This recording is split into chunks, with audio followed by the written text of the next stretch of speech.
In the marble foyer of the Harrison family mansion, a traditional Navajo artist was about to shatter 50 years of silence. What started as a monthly family dinner took a shocking turn when they came face to face with decades of systematic cultural theft. Aiyana Begay wasn't your typical gallery artist. For 3 years, she had spent her life navigating the toxic dynamics of Denver's elite social circles, known for her diplomatic grace under pressure and her powerful contemporary indigenous art that bridged traditional techniques with modern social commentary.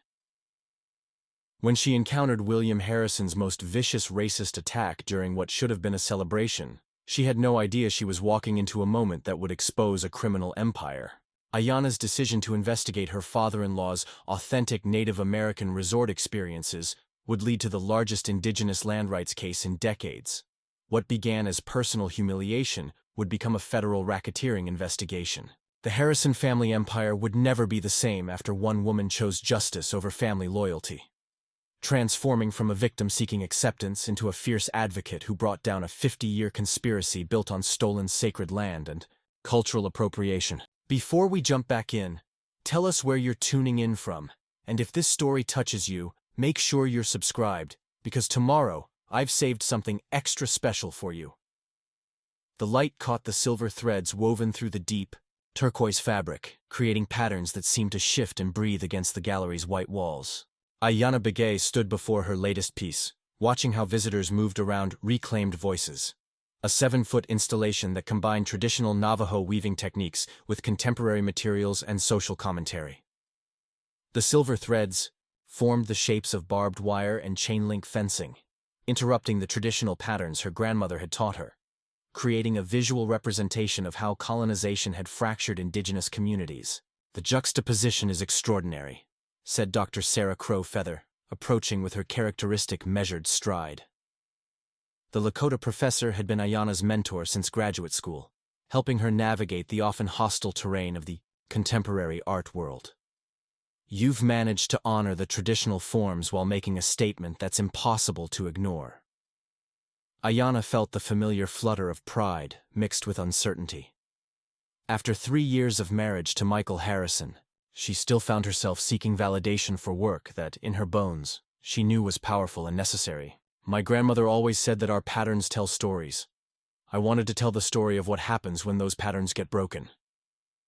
The opening had drawn a respectable crowd to the River North Gallery. Art collectors moved through the space, with practiced deliberation, their conversations creating a low murmur that mixed with the soft jazz playing from hidden speakers.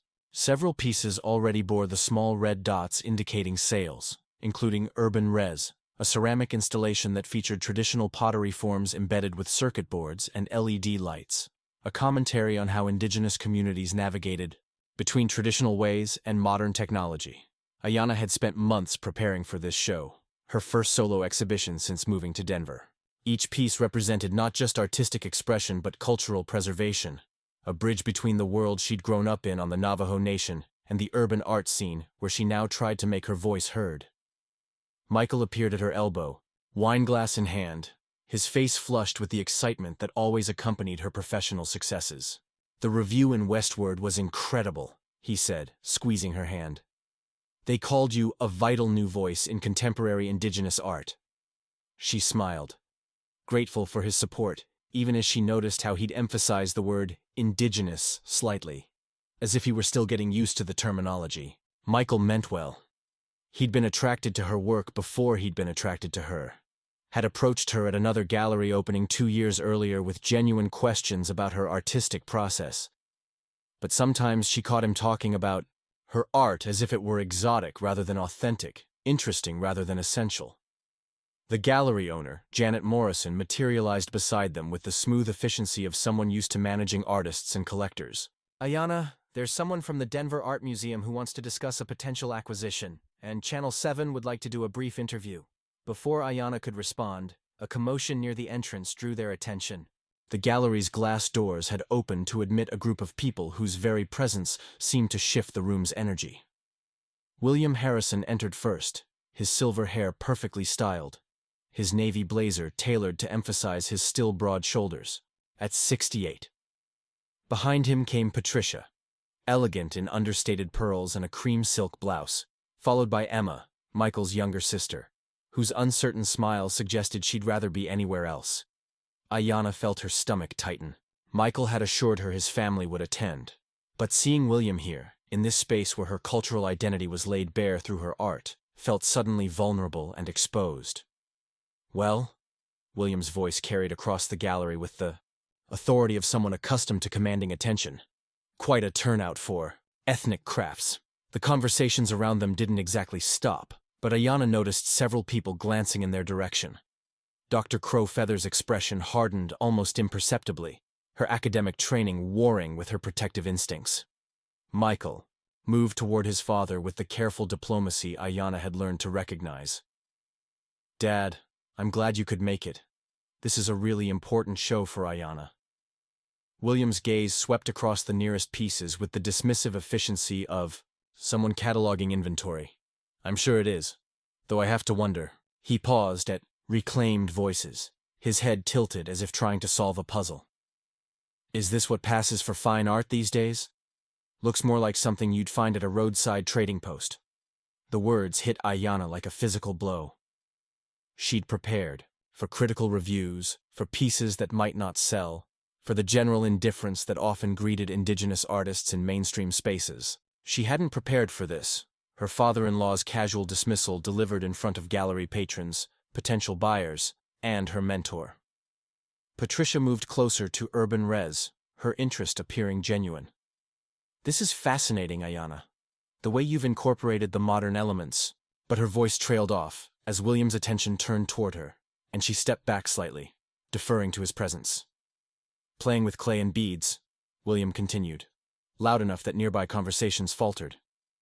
"I keep asking myself why Michael married someone who treats hobbies like careers, though I suppose everyone needs their little diversions." Dr. Crowfeather stepped forward, her voice carrying decades of academic authority. "Mr. Harrison, I don't believe we've met. I'm Dr. Sarah Crowfeather from the University of Colorado. I've been following Aiyana's work for several years. Her artistic practice represents a sophisticated engagement with both traditional Indigenous techniques and contemporary social commentary." William's smile was perfectly polite and completely condescending. "Of course, Doctor. I'm sure in certain circles this sort of thing is quite appreciated." Aiyana felt heat rising in her chest, the familiar burn of having to defend not just her art but her very right to create it.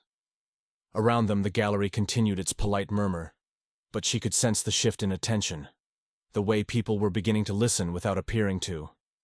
Michael stood frozen between his wife and his father, his face reflecting the conflict Aiyana had learned to recognize. She watched him calculate, weighing his loyalty to her against his lifetime of avoiding confrontation with William. The seconds stretched out, filled with the potential for him to speak up, to defend her work, to acknowledge the cultural significance of what she'd created. "Dad," he finally said, his voice careful and measured, "maybe we should look at some of the other pieces. Aiyana's been working on this show for months." It wasn't enough. The words that should have been, "This is important," work became, "Let's move along." The defense that should have been, "Her art matters," became gentle redirection.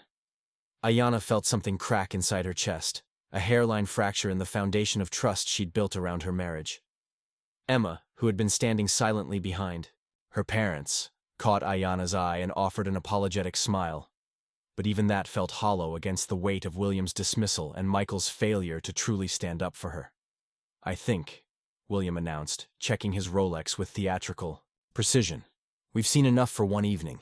Patricia, we have that dinner reservation." As the Harrison family made their departure, Patricia offering a hurried goodbye that might have contained genuine warmth, Emma waving uncertainly, William not bothering to acknowledge Aiyana's existence, the gallery seemed to exhale. Conversations resumed their normal volume, but Aiyana felt marked, diminished in a space that should have been her triumph. Dr. Crowfeather's hand found her shoulder, warm and steady. "That man," she said quietly, "has no idea what he just witnessed, but everyone else here does."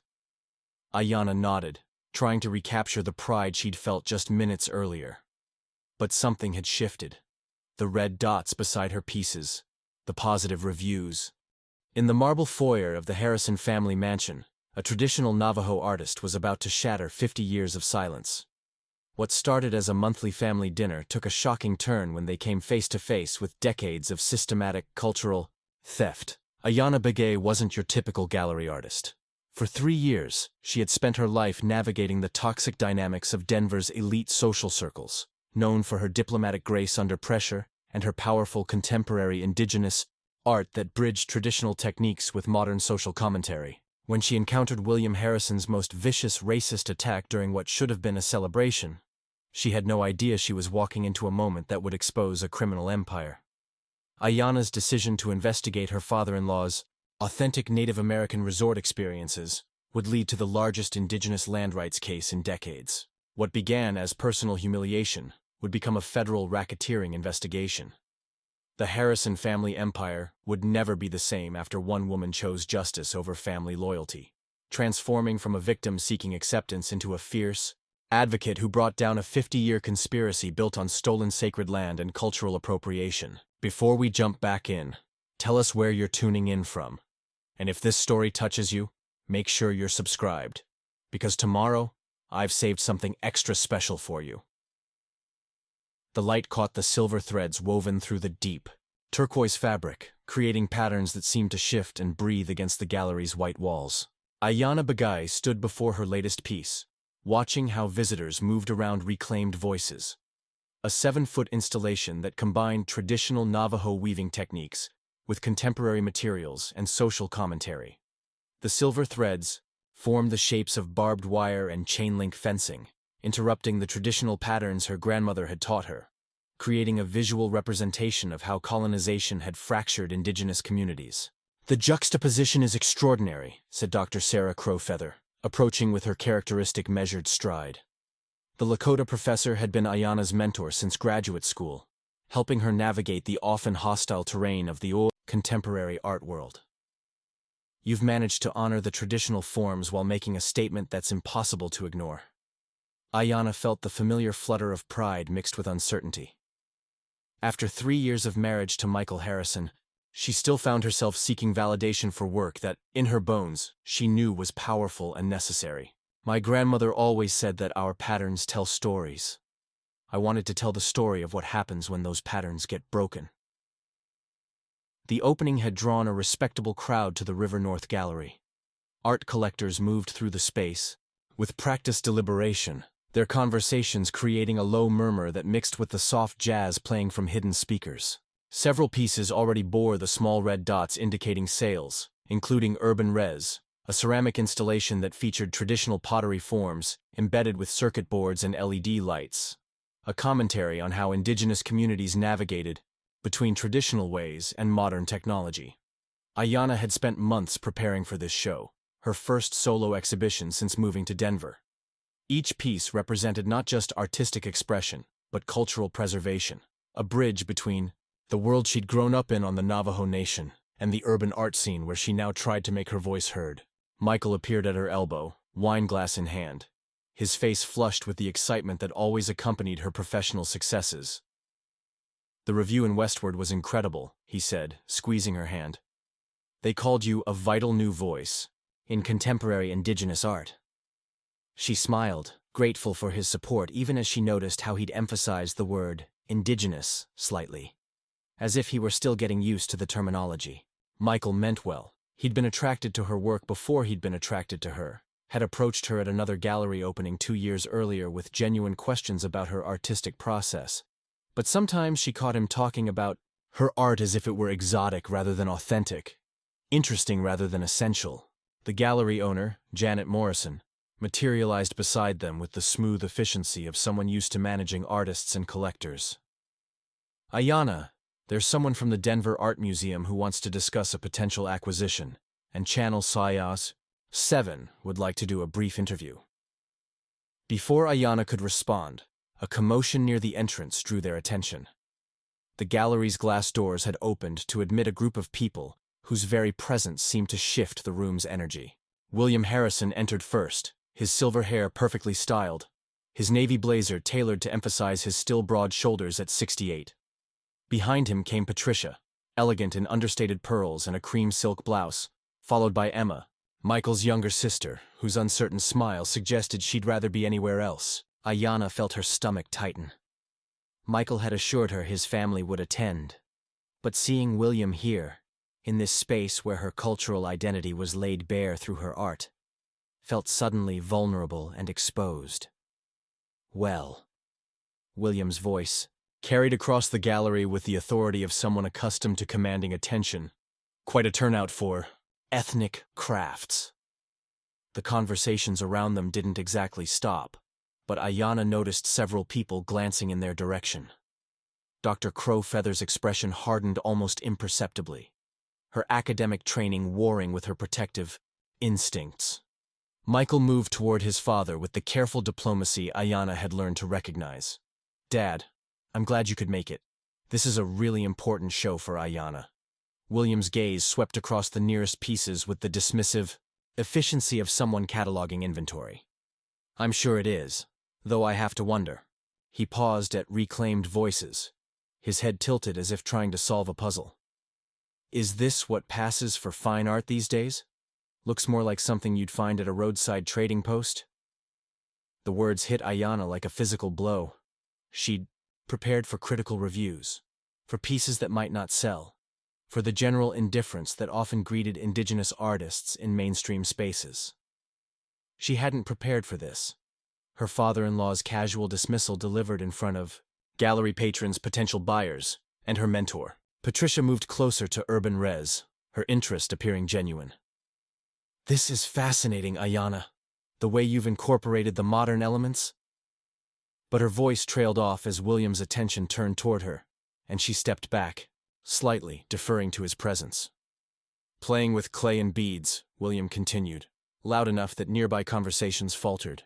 "I keep asking myself why Michael married someone who treats hobbies like careers, though I suppose everyone needs their little diversions." Dr. Crowfeather stepped forward, her voice carrying decades of academic authority. "Mr. Harrison, I don't believe we've met. I'm Dr. Sarah Crowfeather from the University of Colorado. I've been following Aiyana's work for several years. Her artistic practice represents a sophisticated engagement with both traditional Indigenous techniques and contemporary social commentary." William's smile was perfectly polite and completely condescending. "Of course, Doctor. I'm sure in certain circles, this sort of thing is quite appreciated." Aiyana felt heat rising in her chest, the familiar burn of having to defend not just her art, but her very right to create it. Around them, the gallery continued its polite murmur, but she could sense the shift in attention, the way people were beginning to listen without appearing to. Michael stood frozen between his wife and his father, his face reflecting the conflict Aiyana had learned to recognize. She watched him calculate, weighing his loyalty to her against his lifetime of avoiding confrontation with William. The seconds stretched out, filled with the potential for him to speak up, to defend her work, to acknowledge the cultural significance of what she'd created. "Dad," he finally said, his voice careful and measured, "maybe we should look at some of the other pieces. Aiyana's been working on this show for months. It wasn't enough. The words that should have been, 'This is important work,' became, 'Let's move along.' The defense that should have been, 'Her art matters,' became gentle redirection." Aiyana felt something crack inside her chest, a hairline fracture in the foundation of trust she'd built around her marriage. Emma, who had been standing silently behind her parents, caught Aiyana's eye and offered an apologetic smile. But even that felt hollow against the weight of William's dismissal and Michael's failure to truly stand up for her.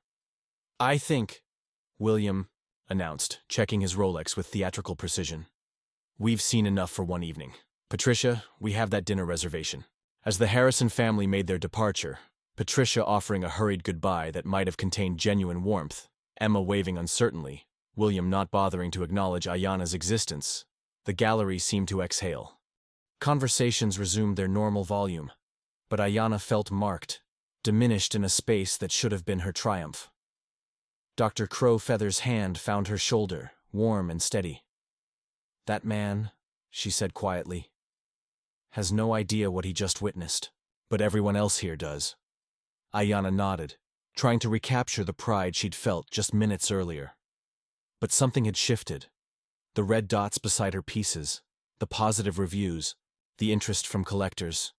All of it felt suddenly fragile against the reality that in her husband's family, her life's work would always be seen as primitive craft. Her identity as something quaint and ultimately disposable.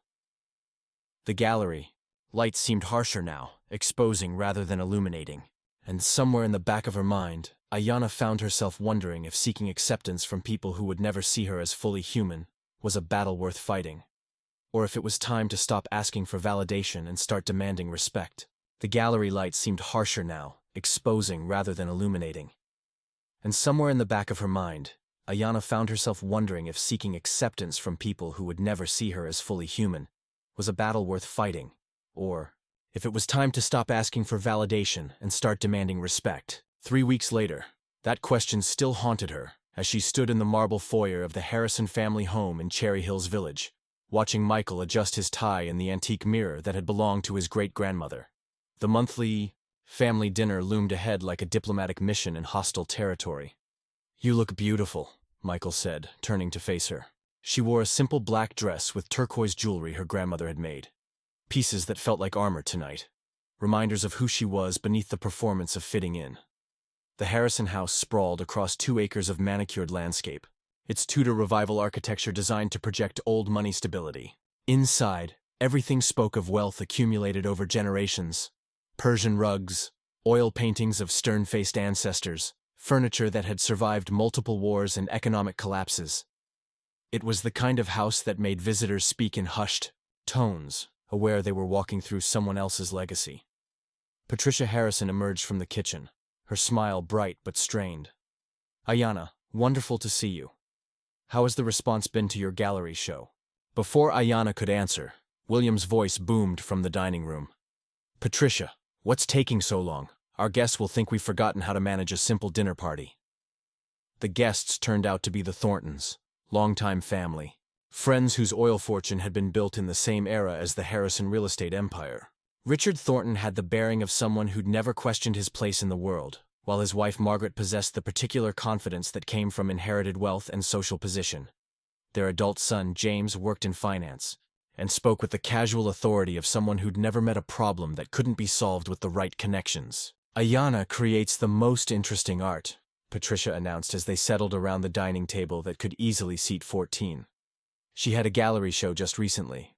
William carved the prime rib with theatrical precision, each slice falling away from the blade with practiced ease.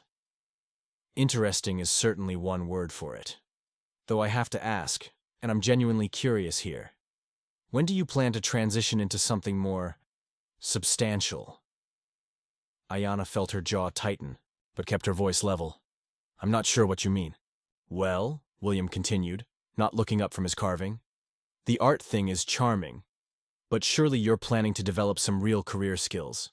Patricia here was a teacher before we married, had excellent organizational abilities, very practical." Margaret Thornton leaned forward, with the interest of someone settling in for entertainment. "What kind of art do you do, dear?"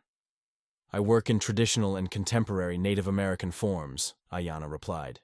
"Weaving, pottery, mixed media installations that address cultural preservation and social issues." "How fascinating," Margaret said in the tone reserved for discussing exotic pets. "I've always admired Indian pottery. We have some lovely pieces we picked up in Santa Fe, very colorful." Emma, who had been unusually quiet since arriving from Boulder, suddenly spoke up. "Aiyana's work is actually really sophisticated. She's showing how traditional techniques can address modern problems of cultural identity and colonialism." The word colonialism landed in the dining room like a stone thrown through a window. William's carving knife paused mid-slice, and Aiyana caught the sharp look he directed at his daughter. "Emma's been taking some very progressive courses at college," he said with the careful patience of someone discussing a child's temporary obsession. "Lot of theory, not much practical application." "It's actually anthropology," Emma said, her voice carrying a slight tremor of defiance. "And understanding how cultures interact and survive is pretty practical." James Thornton laughed, the sound carrying no warmth. "Survival? Come on, Emma. We're not talking about some National Geographic documentary. This is America in the 21st century. Everyone's culture survives by adapting and integrating." Aiyana felt the familiar burn of having to explain her existence. Cultural survival isn't automatic. Languages die out. Traditional practices are lost. Sacred sites get destroyed for development projects. But that's progress, isn't it? Richard Thornton said, cutting into his meat with satisfaction. I mean, you can't stop the march of civilization. Some things get left behind, but society moves forward. That's how it's always worked. William nodded approvingly. Exactly right. Richard, you can't live in the past. Take Aiyana's pottery. Nice hobby, I'm sure. But what's the real-world application? Who's buying handmade bowls when you can get perfectly good dishes at any department store? It's not about dishes, Aiyana said, her diplomatic mask beginning to slip. It's about maintaining connections to ancestral knowledge, preserving techniques that carry cultural meaning. Cultural meaning, William interrupted, setting down his carving knife with deliberate precision. That's the problem with your generation, Michael's generation too. Everything has to be meaningful. Sometimes a bowl is just a bowl. Michael, who had been cutting his meat into increasingly smaller pieces, finally looked up. Dad, Aiyana's work is really respected in the art community. She's had pieces acquired by major collectors. I'm sure she has, William said. There's always a market for ethnic curiosities. But let's be honest here. We're talking about crafts, not fine art. Pretty crafts, I'll grant you. But crafts nonetheless. The silence that followed felt dangerous. Aiyana could hear the grandfather clock ticking in the hallway, the soft clink of silverware against china, the sound of her own breathing growing shallow. Patricia cleared her throat. I thought tonight we could try that Native American-inspired menu I found online. Wild rice, succotash, cornbread. I wanted to honor Aiyana's heritage. The words hit Aiyana like a slap. She looked at the table, at the wild rice that bore no resemblance to traditional preparations, at the cornbread made with white flour and sugar, at the succotash that seemed to exist primarily because someone thought Indians eat corn. That's thoughtful, she managed, watching Patricia's face fall slightly at her less than enthusiastic response. Emma was staring at her plate as if it might contain answers. Mom, did you research the actual tribal origins of these dishes? Because different tribes have completely different food traditions. Well, no, Patricia said, her voice becoming defensive. I mean, it's all Native American, isn't it? Not exactly, Aiyana said carefully. It's like saying all European food is the same. Different tribes, different regions, different traditions. Margaret Thornton waved, her fork dismissively. Oh, but it's the thought that counts, surely. Patricia was trying to be inclusive. Aiyana felt something snap inside her chest. Inclusive would be asking what foods actually connect to my family's traditions. This is more like cultural cosplay. The words hung in the air like smoke from a fire that had gotten out of control. William's face darkened, and Aiyana realized she'd crossed some invisible line from polite tolerance into actual confrontation. Cultural cosplay, William repeated slowly. That's an interesting phrase. Seems to me that someone who makes a living playing dress-up with traditional crafts might want to be careful about throwing around accusations. William, Patricia said quietly, but he continued as if she hadn't spoken. You know what I see. Aiyana, I see someone who's built an identity around being perpetually offended. Someone who can't accept a simple gesture of goodwill without turning it into some kind of political statement. Michael's fork clattered against his plate.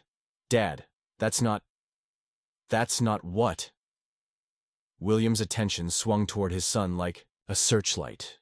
Are you going to tell me I'm wrong about my own observations? In my own house? Aiyana watched Michael's face, saw the moment when he made his choice. His shoulders sagged slightly, and when he spoke, his voice carried defeat rather than defiance. No, sir. I just think maybe we could change the subject. The betrayal hit, her harder than William's direct attacks. This was her husband, the man who claimed to love her, to support her work, to understand the importance of her cultural identity. And when it mattered, when she needed him to stand up to his father's racism, he chose the path of least resistance. James Thornton raised his wineglass with a smile that didn't reach his eyes. Well, this has certainly been enlightening. Nothing like family dinner to really get to know people.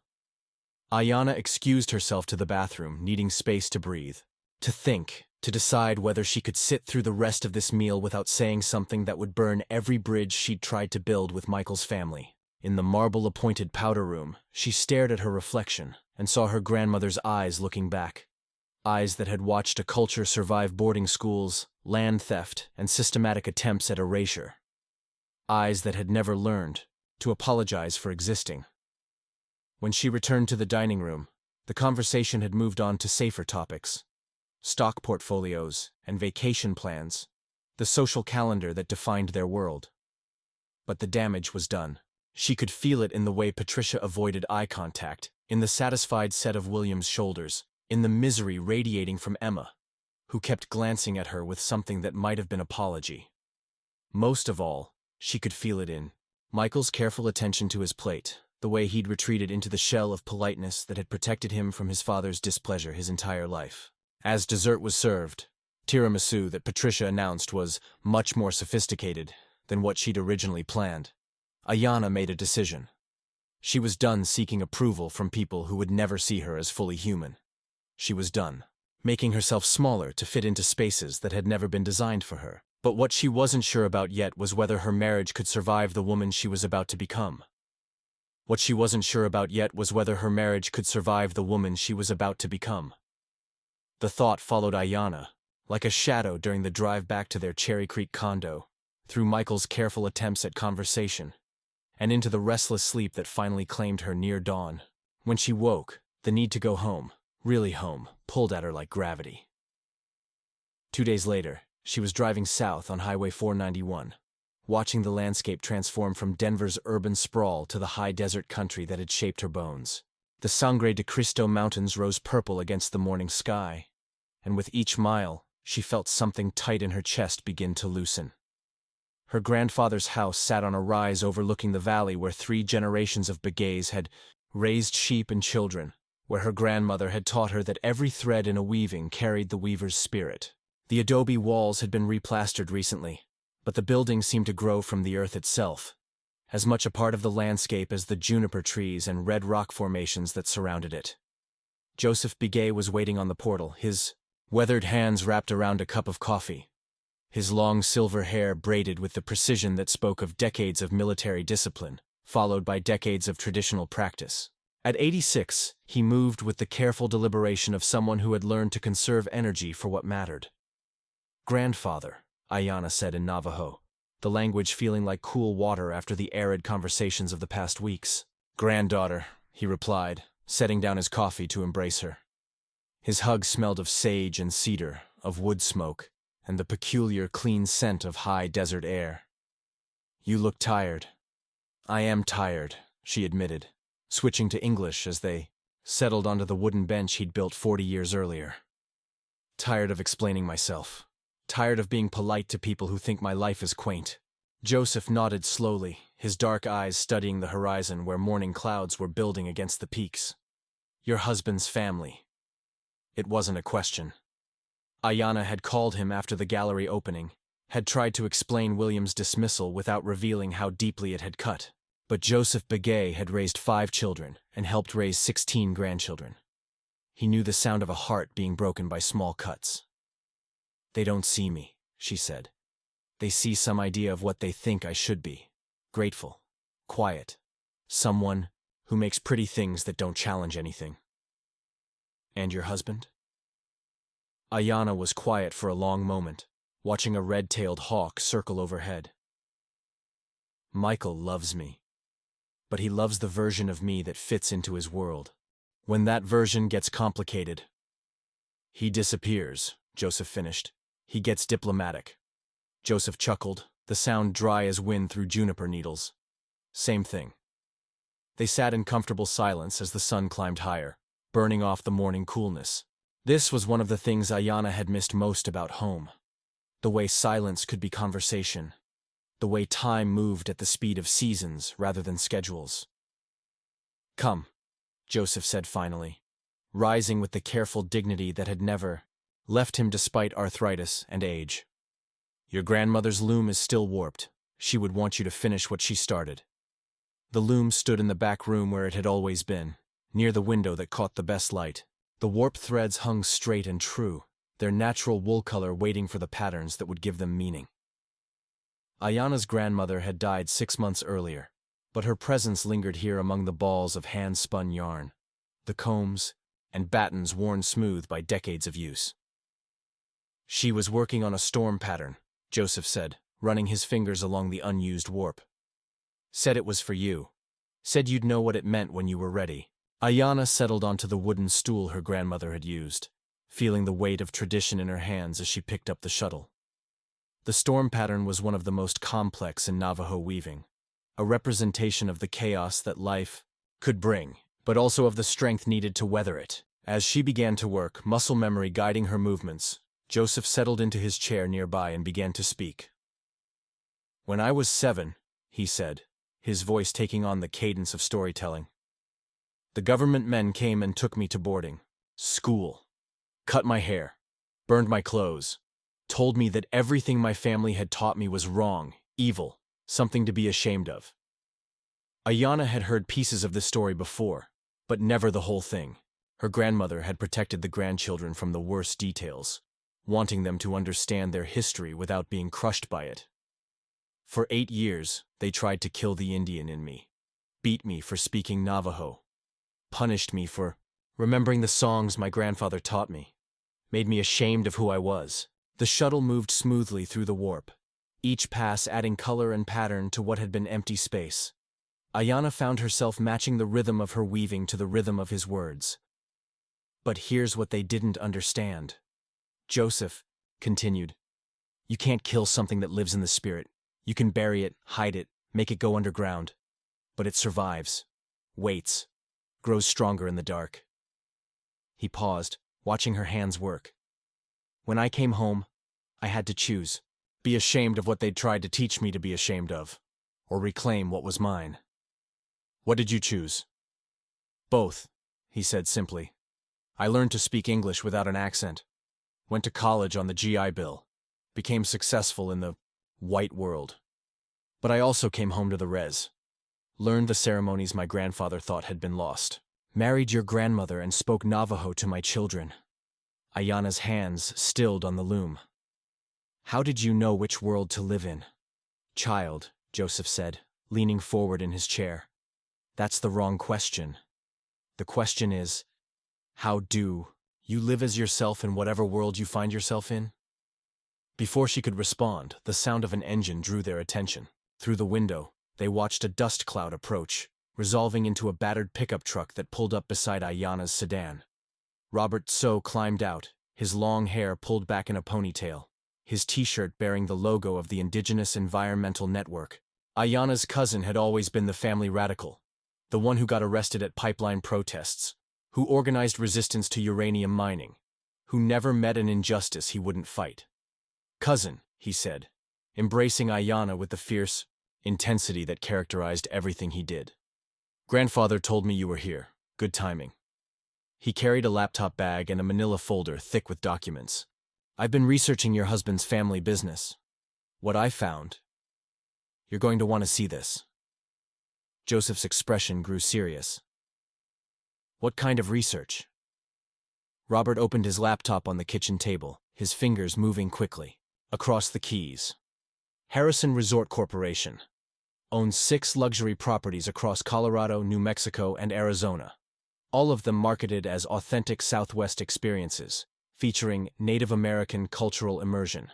Images filled the screen, promotional photos of resort guests participating in sacred ceremonies, gift shops full of mass-produced tribal crafts, spa treatments described as ancient indigenous healing. This is bad enough, Robert said, clicking through the photos. Cultural appropriation for profit, stereotypes sold to tourists. But it gets worse. He pulled up a map showing the locations of Harrison's resorts, each one marked with a red pin. Look at where these properties are located. Aiyana studied the map, her heart sinking as she recognized familiar place names. That's near Canyon, DeChelly. That one's close to Chaco. And this... Sacred sites, Joseph said quietly. All of them built near sacred sites. Not just near, Robert said, his voice tight with anger. On them. I've been tracking the land acquisitions. Harrison Resort Corporation has been buying supposedly private land that was taken from tribal communities through fraudulent sales dating back to the 1950s. He opened the manila folder, spreading out photocopied documents. These are land transfer records I pulled from the Bureau of Indian Affairs archives. Look at the signatures on the tribal consent forms. Preparing and narrating this story took us a lot of time, so if you are enjoying it, subscribe to our channel. It means a lot to us. Now back to the story. Aiyana leaned closer, studying the documents. Even to her untrained eye, something looked wrong. The signatures were too similar, too neat, lacking the individual variation that marked authentic documents. These are forgeries, she said. That's what I think too. But I'm not a handwriting expert, and the BIA won't investigate without more evidence. They say too much time has passed, the original participants are dead, the land has changed hands too many times. Joseph was studying the documents with the intensity of someone who had spent decades fighting bureaucratic battles. This one, he said, pointing to a transfer dated 1954. I knew this family. They never would have sold this land. It was where they buried their ancestors. Aiyana felt a cold weight settling in her stomach. William Harrison wasn't just a racist father-in-law who dismissed her art. He was the heir to a business empire, built on stolen land, profiting from the very culture he mocked. What does this mean? She asked. Robert closed the laptop, his expression grim. It means your father-in-law's entire fortune is built on fraud. It means those resorts are desecrating sacred sites. And it means we might finally have a way to fight back. He looked at her directly, his dark eyes reflecting the same fire that had driven him to a dozen arrests in defense of tribal rights.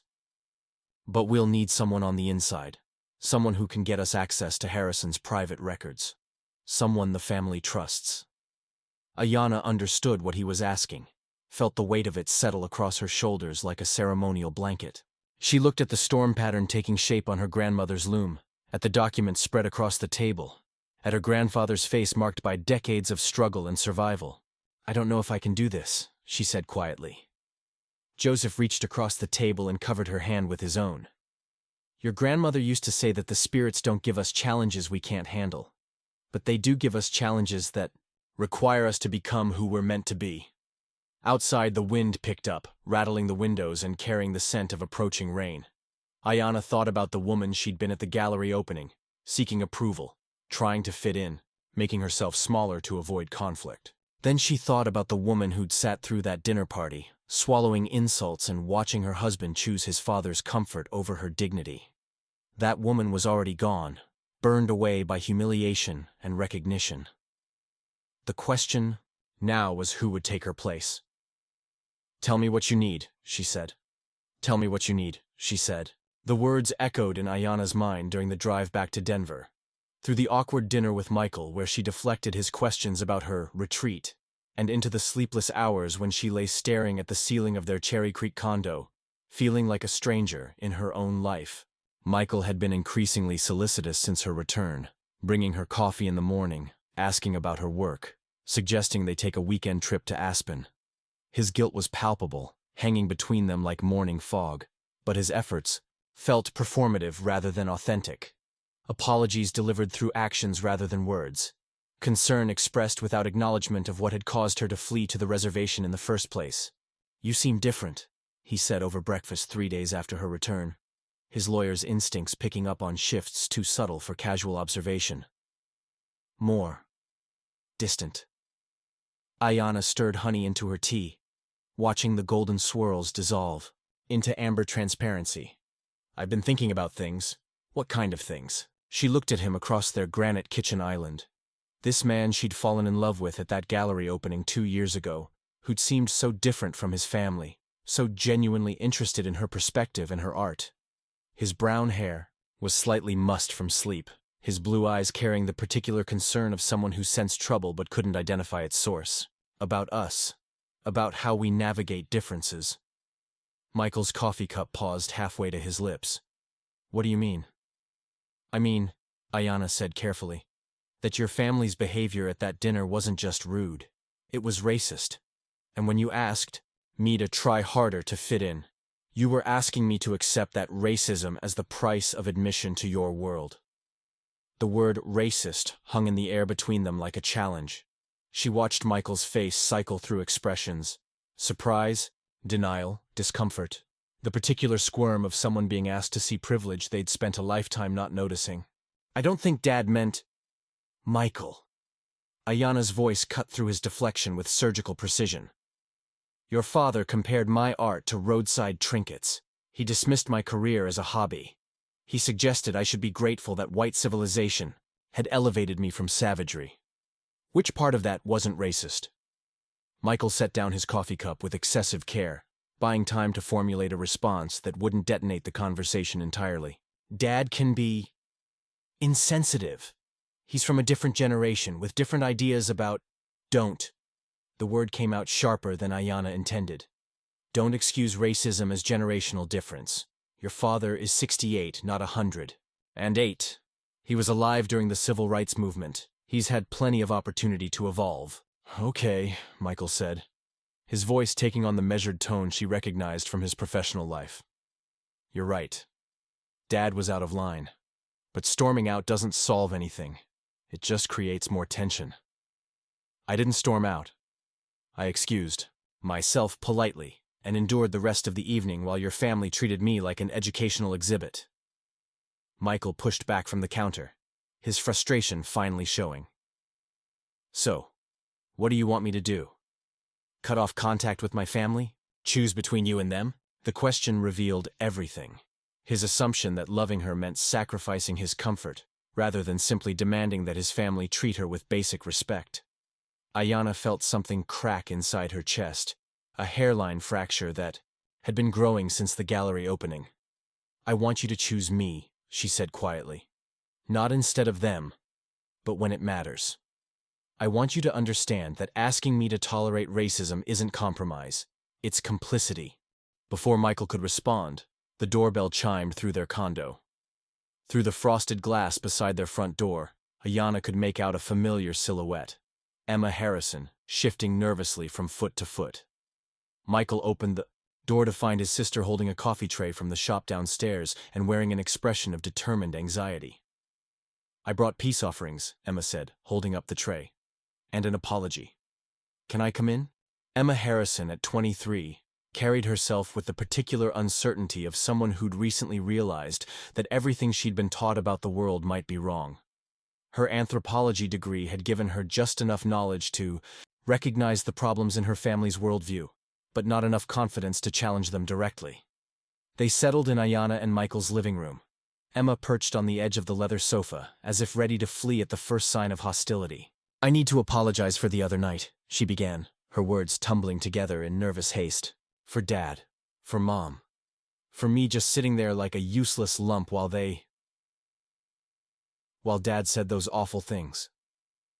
Aiyana accepted the coffee with cautious appreciation. Emma's presence felt different from the rest of the family, more genuine, less performed. You don't need to apologize for them. You can only control yourself. But I didn't control myself, Emma said miserably. I sat there knowing it was wrong, knowing Dad was being racist and Mom was being clueless, and I didn't say anything because I was afraid of making him angry. Michael frowned. Dad wasn't being racist. He was being tactless. Emma turned to stare at her brother with something approaching disbelief. Michael, he literally called Aiyana's art ethnic crafts and suggested she should get a real job. How is that not racist? Because he didn't use any racial slurs, Michael said, his voice carrying the exasperated patience of someone explaining the obvious. He was rude, sure. But racist implies intentional hatred based on race. Aiyana and Emma exchanged a look that carried decades of female experience recognizing male obtuseness. Michael, Aiyana said carefully, racism isn't just burning crosses and using slurs. It's also dismissing the cultural practices of Indigenous people as primitive crafts. It's assuming that someone's career is automatically less valid if it doesn't fit white, middle-class definitions of success.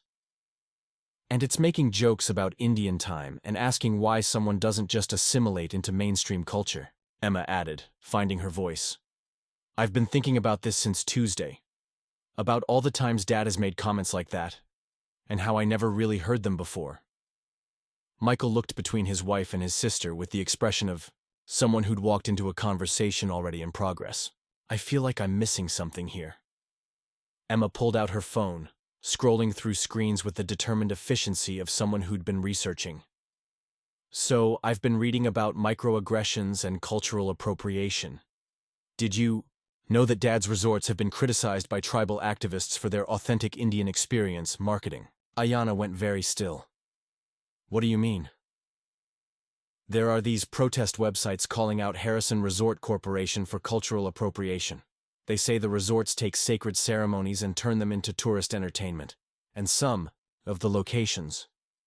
Emma's voice trailed off as she noticed Aiyana's expression. You didn't know about this? I knew your father had resorts, Aiyana said slowly. I didn't know they were appropriating Indigenous culture. Michael's face was cycling through confusion and dawning concern.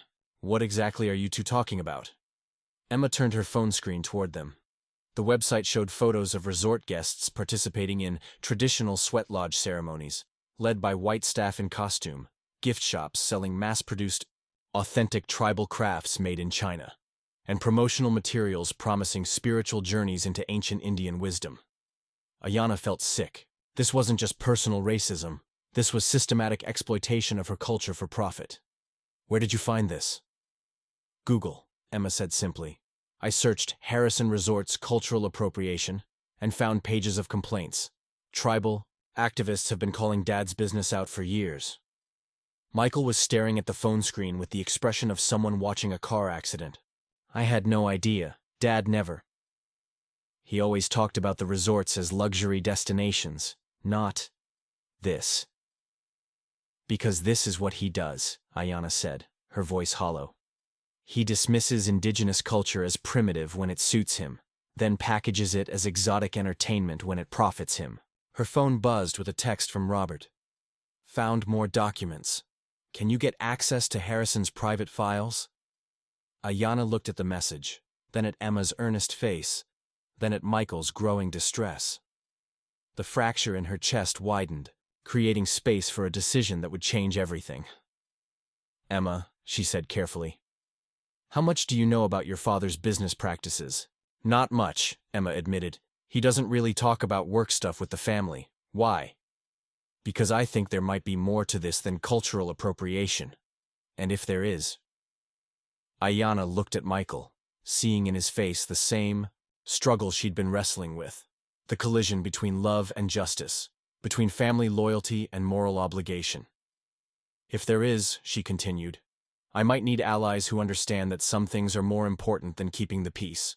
Emma's eyes widened with something that might have been excitement or terror. You want me to help you investigate, Dad? I want you to help me find the truth, Aiyana corrected. What we do with that truth. That's a different conversation. Michael stood abruptly, pacing to the window that overlooked the Denver skyline. This is insane. You're talking about spying on my father, investigating his business, treating him like some kind of criminal. And if he is a criminal? Aiyana asked quietly. Michael turned to face her, his expression raw with conflict. Then I guess we'll deal with that when we know for sure. But right now, this feels like you're looking for reasons to hate my family. The accusation hit like a physical blow. Aiyana stood slowly, feeling something fundamental shift between them. I don't need to look for reasons, Michael. Your family provides them every time we're in the same room. That's not fair. Fair? Aiyana's voice rose despite her intention to stay calm.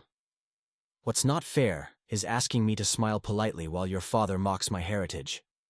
What's not fair is expecting me to tolerate racism, because calling it out makes you uncomfortable. Emma looked between them with growing alarm. Maybe I should go. No, Aiyana said firmly. Stay. Because unlike your brother, you seem to understand that some conversations need to happen, even when they're difficult. Michael's face flushed with anger and hurt. So now I'm the bad guy because I don't want to destroy my family based on internet conspiracy theories? You're not the bad guy, Aiyana said wearily. You're just not the hero either. And sometimes, that's the same thing. The words hung between them like a bridge burning, irreversible and complete. Michael stared at her for a long moment, then grabbed his keys from the counter. I need some air, he said. When you're ready to have a rational conversation about this, let me know. The door closed behind him with careful precision, not a slam, but a statement. Aiyana sank back onto the sofa, feeling the weight of decisions she wasn't sure she was ready to make. Emma reached over and squeezed her hand.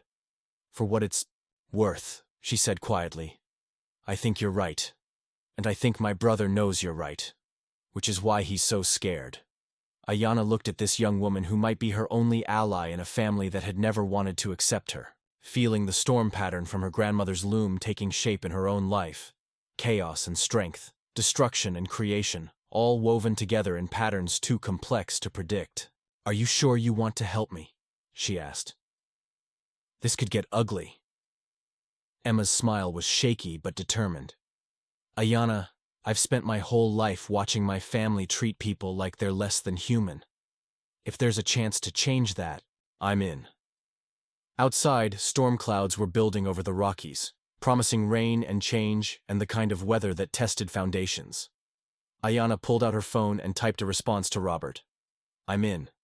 But we're not doing this alone. Outside, storm clouds were building over the Rockies, promising rain and change and the kind of weather that tested foundations. Aiyana pulled out her phone and typed a response to Robert. I'm in, but we're not doing this alone. Dr. Sarah, Crowfeather's office at the University of Colorado, sat on the third floor of Hale Science Building, its windows offering a view of the flatirons that she'd positioned her desk to maximize.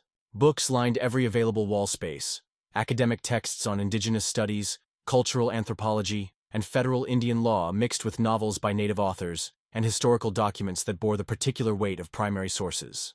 Aiyana sat across from her former mentor, Emma Harrison, beside her clutching a notebook like a talisman, while Robert spread his research across Sarah's conference table with the methodical precision of someone building a legal case.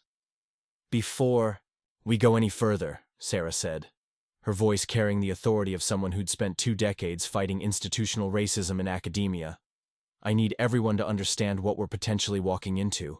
If these documents are authentic, we're talking about federal crimes, fraud, violation of the Indian Reorganization Act, possibly RICO violations if there's a pattern of racketeering. Emma's pen hovered over her notebook. RICO? Racketeer. Influenced and Corrupt Organizations Act, Robert explained without looking up from his laptop. Originally designed to prosecute the mafia, but it applies to any organization engaged in ongoing criminal enterprise. If Harrison Resort Corporation has been systematically acquiring land through fraudulent means, it could qualify. Sarah studied the documents Robert had arranged in chronological order: land transfers, tribal consent forms, Bureau of Indian Affairs correspondence, and resort development permits spanning 5 decades. The pattern is compelling, but patterns aren't proof. We need more than suspicious signatures and convenient coincidences.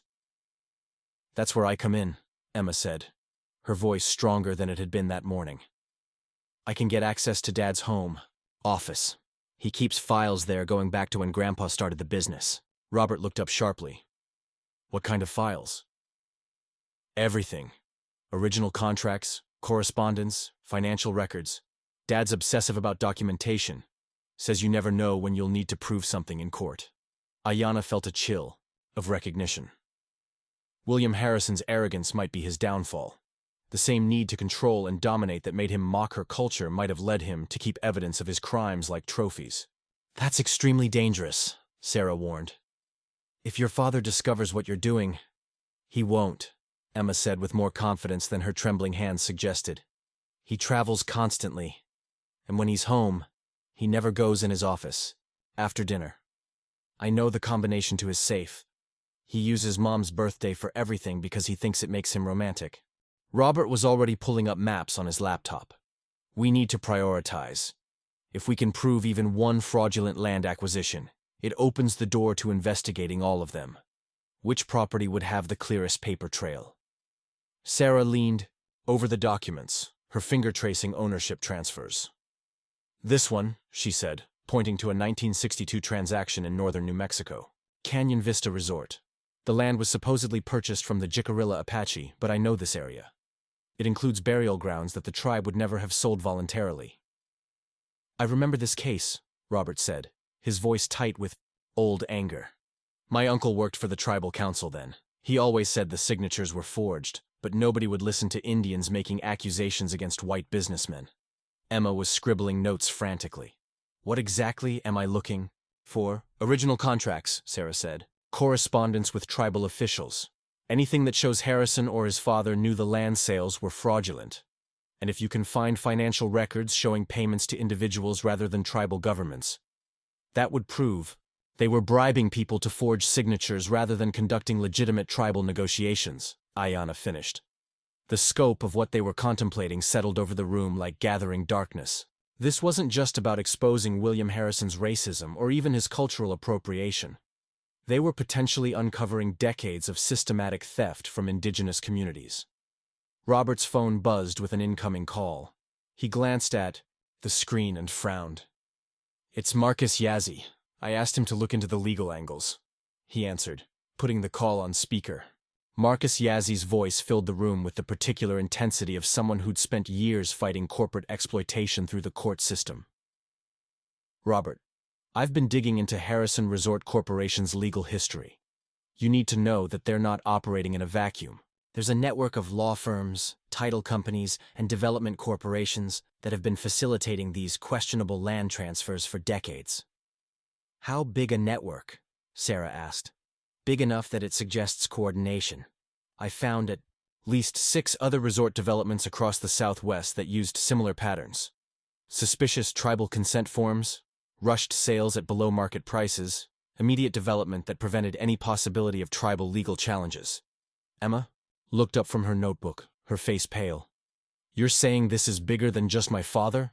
I'm saying your father appears to be part of a systematic effort to acquire indigenous land through fraudulent means, Marcus replied, which makes this a federal case, potentially involving multiple agencies, FBI, Bureau of Indian Affairs, maybe even Treasury if we can prove money laundering.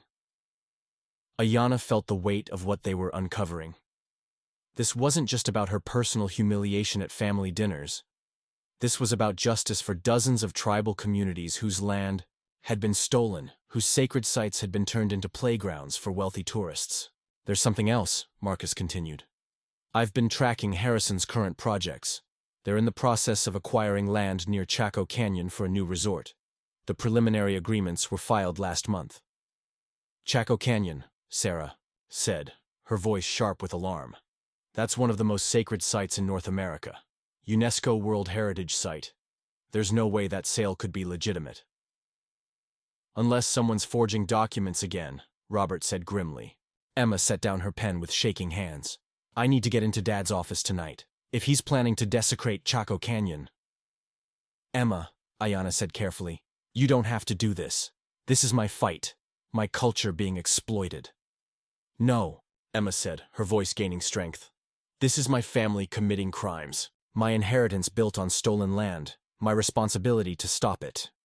Sarah pulled out a digital camera and handed it to Emma. If you're determined to do this, document everything. Photograph documents in place before you move them. We need evidence that will hold up in court. And be careful, Robert added.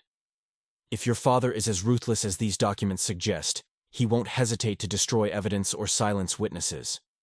Emma pocketed the camera, her face set with determination that reminded Aiyana of Michael when he'd decided on a legal strategy. The family resemblance was strongest when they were being stubborn. What about Michael? Sarah asked, addressing the question Aiyana had been avoiding. Does he know about any of this? Michael knows his father's resorts appropriate indigenous culture, Aiyana said carefully. But he doesn't know about the land fraud, and I'm not sure he'd believe it if I told him. Or he'd warn his father, Emma said quietly. Michael's always been Dad's favorite. Even when he disagrees with him, he protects him. The observation hit Aiyana like a physical blow, partly because it was true, and partly because it came from Michael's own sister. She thought about their fight that morning, about Michael's instinctive defense of his father despite mounting evidence of racism and exploitation. We need to consider the possibility that Michael is already aware of his father's business practices, Sarah said with the clinical detachment of someone analyzing evidence rather than relationships. His environmental law background would give him the knowledge to recognize illegal land acquisitions. Michael's not criminal, Aiyana said, but even as the words left her mouth, she wondered if that was naivety or wishful thinking. How much could someone not know about their family's business when their lifestyle depended on it? Robert was studying maps on his laptop again. There's another issue we need to consider. If Harrison is planning to develop near Chaco Canyon, he's probably not working alone. This kind of project requires government permits, environmental impact, studies, archaeological surveys. Someone in the Bureau of Land Management or the National Park Service would have to sign off on it, or be paid to look the other way, Sarah said darkly. Emma stood up abruptly, pacing to the window. I can't believe I've been so blind. All those family trips to the resorts when I was growing up, all those cultural experiences Dad was so proud of. I thought he was just tacky, not criminal. Don't blame yourself for not seeing what you weren't equipped to recognize, Aiyana said gently. I didn't understand the full scope of this until today either. But you're not his daughter, Emma replied. You're not potentially inheriting blood money. The phrase hung in the air like an accusation against herself.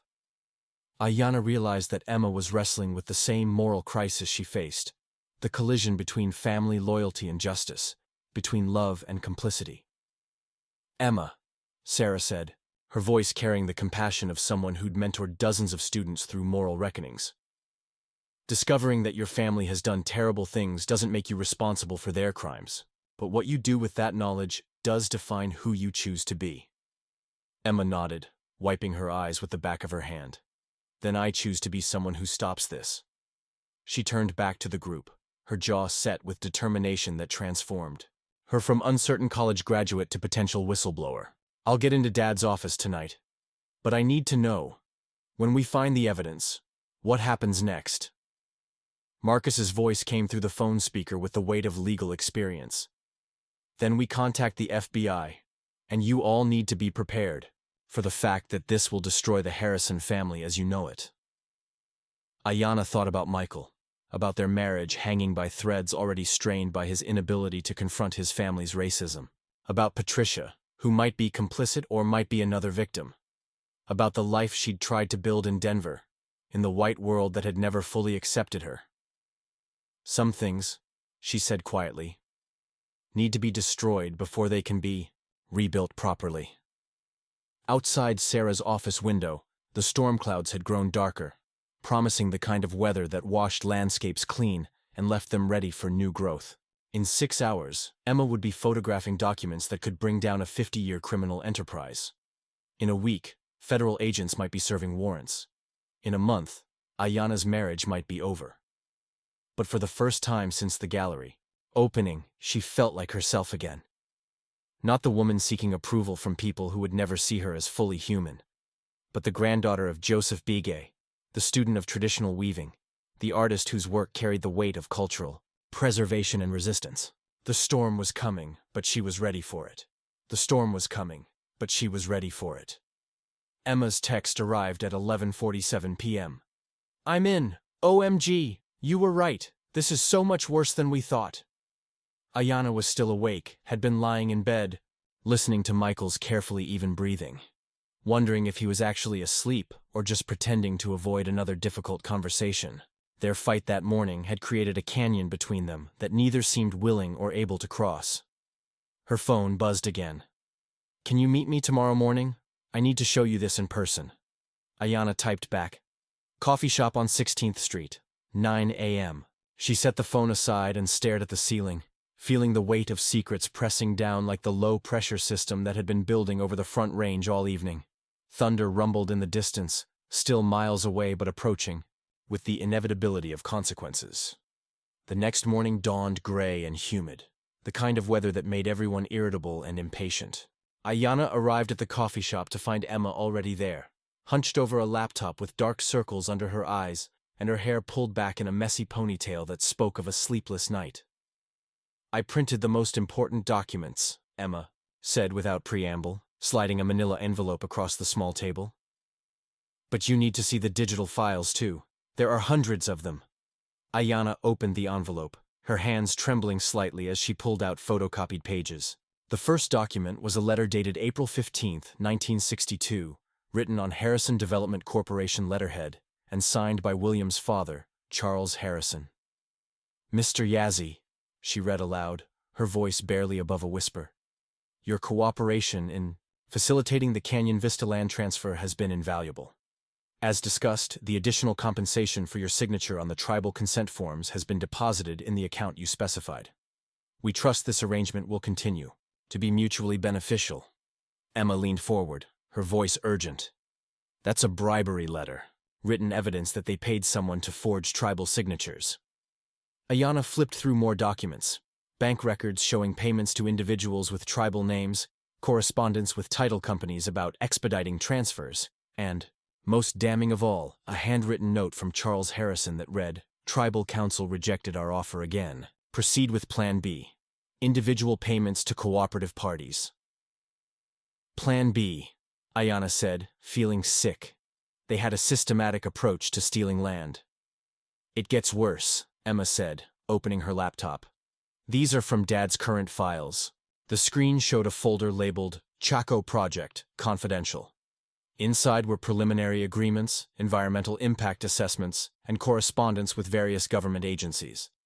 But it was the email thread between William Harrison and someone named David Mendez at the Bureau of Land Management that made Aiyana's blood run cold. Mendez is assuring Dad that the archaeological survey can be expedited and that any cultural concerns can be addressed through the appropriate channels, Emma explained. "And look at this." She scrolled down to show a bank transfer record.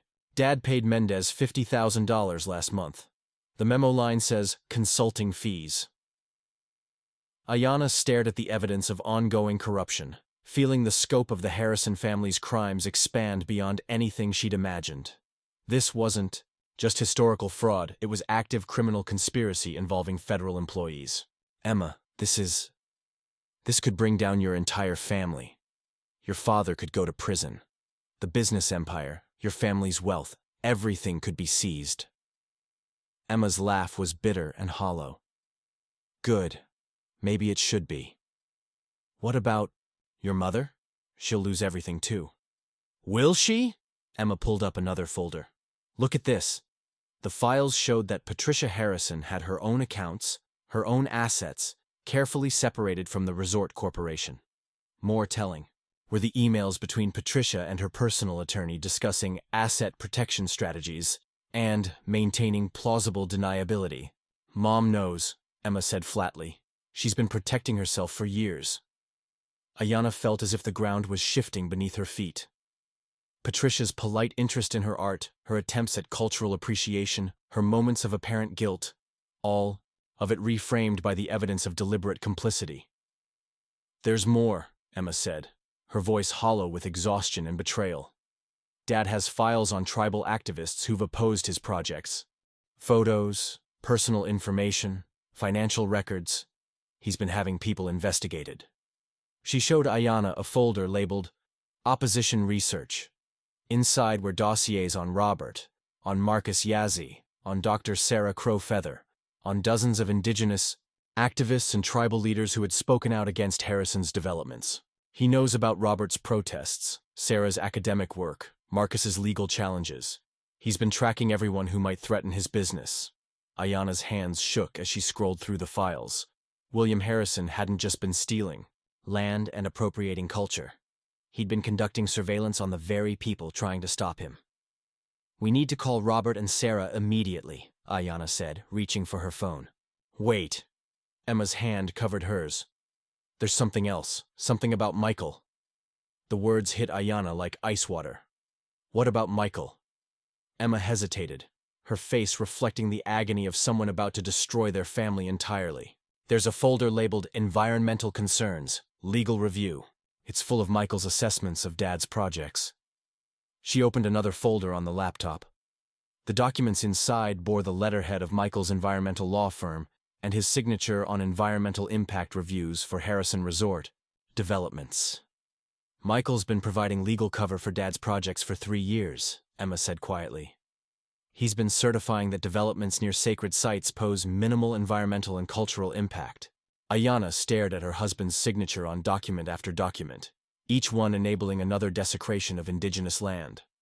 The man who claimed to love her, who said he supported her cultural work, who had built his career on environmental protection. He'd been facilitating his father's crimes all along. He knew, she whispered.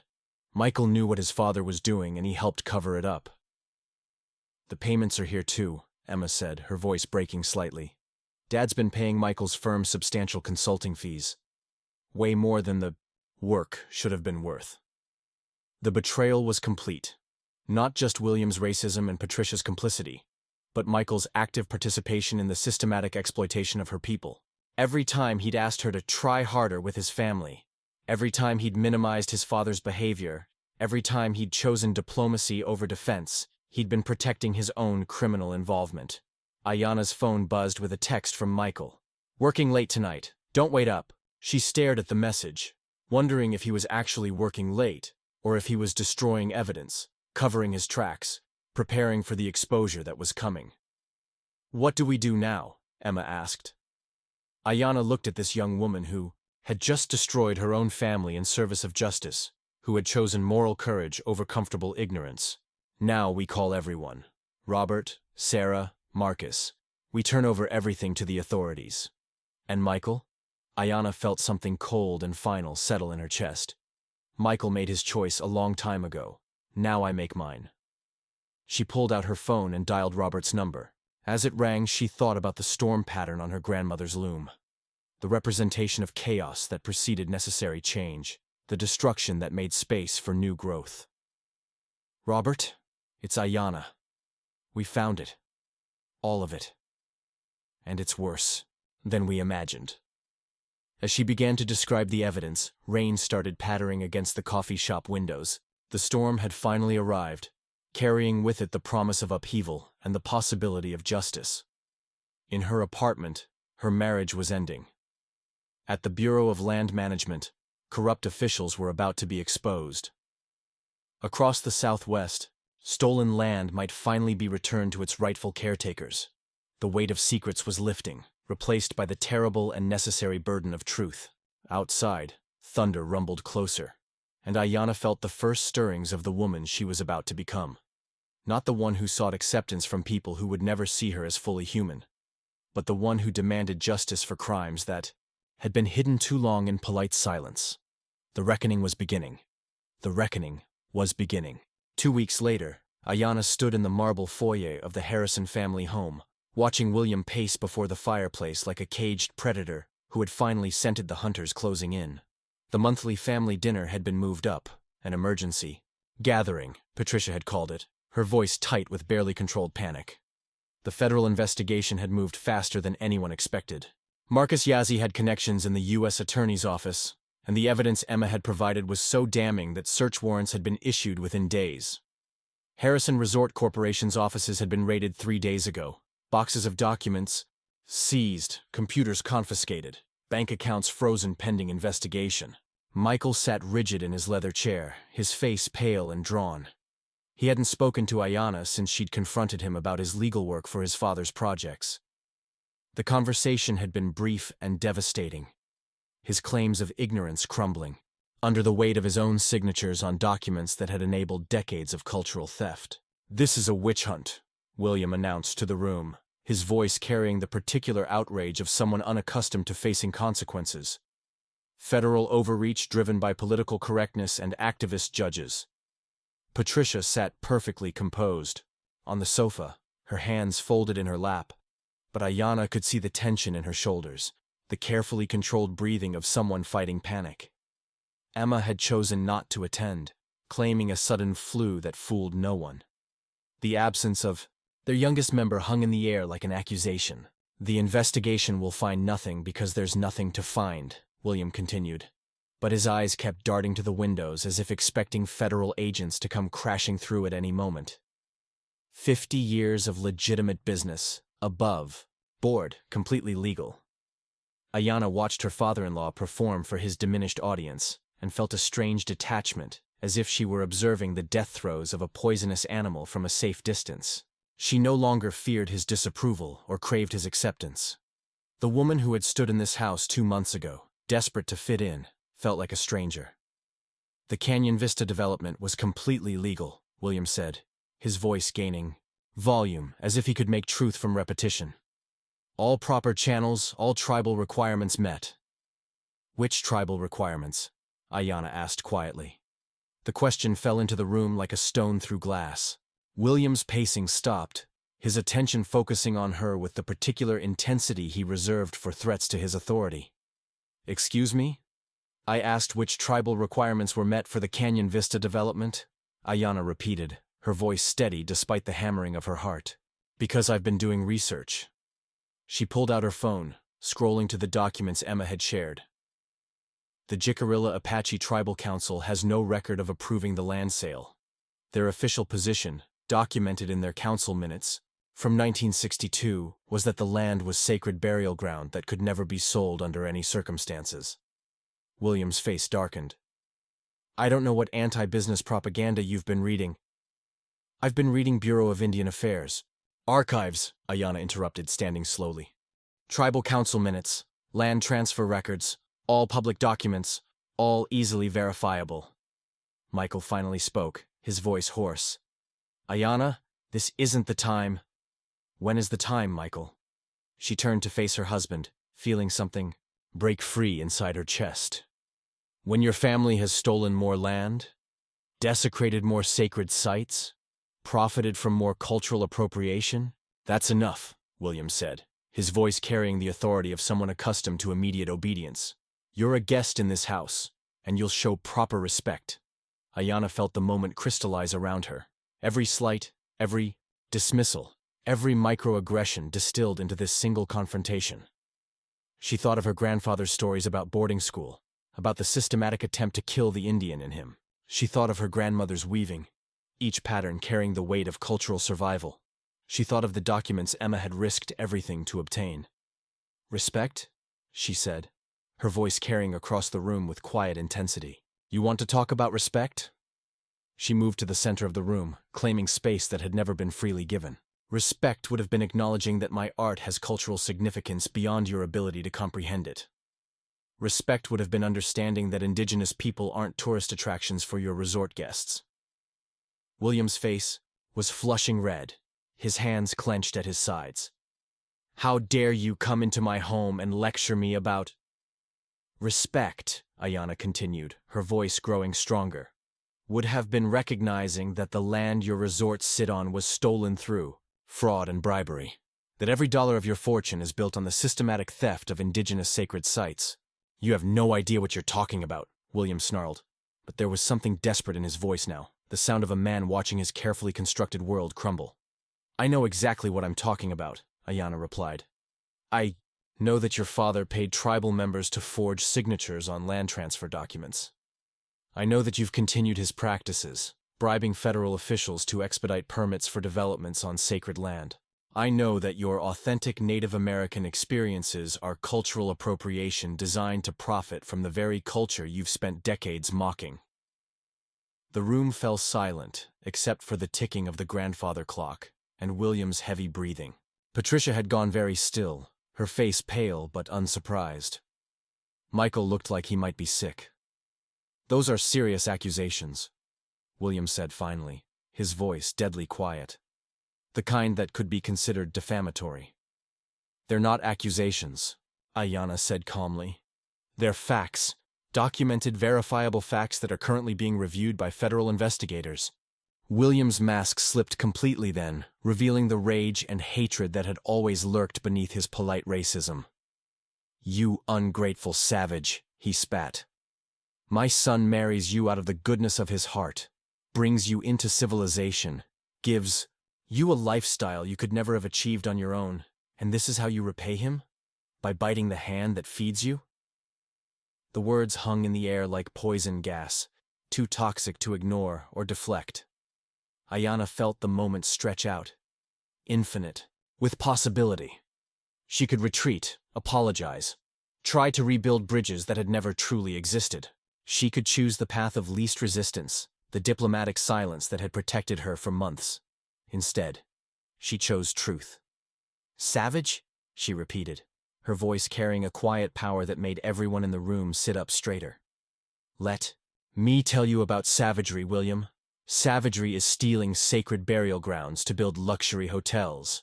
Savagery is bribing government officials to turn indigenous spiritual practices into tourist entertainment. Savagery is spending 50 years systematically destroying the cultural heritage of entire communities for profit. She stepped closer to William, close enough to see the fear flickering behind his rage. You want to call me savage? I'm the granddaughter of a man who survived your government's attempt to destroy our culture in boarding schools. I'm the keeper of traditions that have survived 500 years of attempted genocide. I'm an artist whose work preserves and celebrates the culture you've spent your life trying to exploit and appropriate. William's face had gone from red to purple, his breathing shallow and rapid. You're nothing, he said, his voice shaking with fury. A nobody who plays with clay and thinks it makes her important. A primitive... William. Patricia's voice cut through his rant with surgical precision. She had risen from the sofa, her composure cracking for the first time Aiyana had ever witnessed. Stop. Just stop. But William was beyond reason now, beyond the careful control he'd maintained for decades. No, Patricia. She needs to hear this. They all need to hear this. I built this empire from nothing. I created jobs, brought prosperity to communities that had nothing. And this ingrate comes into our family and tries to destroy everything because she can't accept that some cultures are more advanced than others. The silence that followed was absolute. Even the grandfather clock seemed to have stopped ticking. Aiyana looked at this man who had never seen her as fully human, who had spent months dismissing her identity and mocking her heritage, who had built his fortune on the systematic theft of her people's sacred land. She thought of every indigenous artist who had been told their work wasn't real art, every tribal leader who had been dismissed as primitive, every sacred site that had been destroyed for profit. When she spoke, her voice carried the weight of generations. You're right about one thing, William. Some cultures are more advanced than others. The culture that teaches respect for all living things is more advanced than the one that destroys the environment for profit. The culture that honors ancestors and preserves sacred sites is more advanced than the one that steals burial grounds to build hotels. The culture that values community and sharing is more advanced than the one that hoards wealth stolen from vulnerable people. She paused, watching his face cycle through rage and confusion and dawning fear. Your culture isn't more advanced, William. It's just more violent, and violence isn't progress. It's the absence of civilization. Michael stood abruptly, his chair scraping against the hardwood floor. That's enough, both of you. But Aiyana wasn't finished. Michael, your husband has spent months asking me to try harder to fit into this family. But some things aren't worth fitting into. Some families aren't worth joining. Some acceptance isn't worth having. She looked around the room one last time at the oil paintings of stern-faced ancestors who had probably built their fortunes through similar exploitation, at the Persian rugs and crystal chandeliers that represented generations of accumulated wealth, at the family that had never wanted to accept her as she was. I'm done trying to earn respect from people who are incapable of giving it, she said. I'm done making myself smaller to fit into spaces that were never designed for me. And I'm done pretending that love is enough to overcome the kind of systematic racism and cultural exploitation that defines this family. She walked toward the door, her footsteps echoing in the marble foyer. Behind her, she could hear William sputtering with rage, Patricia's quiet sobs, Michael calling her name. But she didn't turn back. The storm pattern was complete. The old foundation swept away to make room for something new. Outside, thunder rumbled in the distance, and Aiyana Begay walked toward her car and her future, finally free. Outside, thunder rumbled in the distance, and Aiyana Begay walked toward her, car and her future, finally free. The federal courthouse in downtown Denver buzzed with an energy that reminded Aiyana of a beehive under threat. Reporters clustering around the entrances, attorneys moving with purposeful urgency, and the particular tension that accompanied high-profile criminal cases. She climbed the granite steps beside Marcus Yazzie, her heels clicking against stone that had witnessed decades of justice sought and sometimes found. 6 weeks had passed since her confrontation with William Harrison. 6 weeks during which her life had been systematically dismantled and rebuilt from the ground up. The Cherry Creek condo had been sold, her belongings moved to a modest apartment in the River North Art District.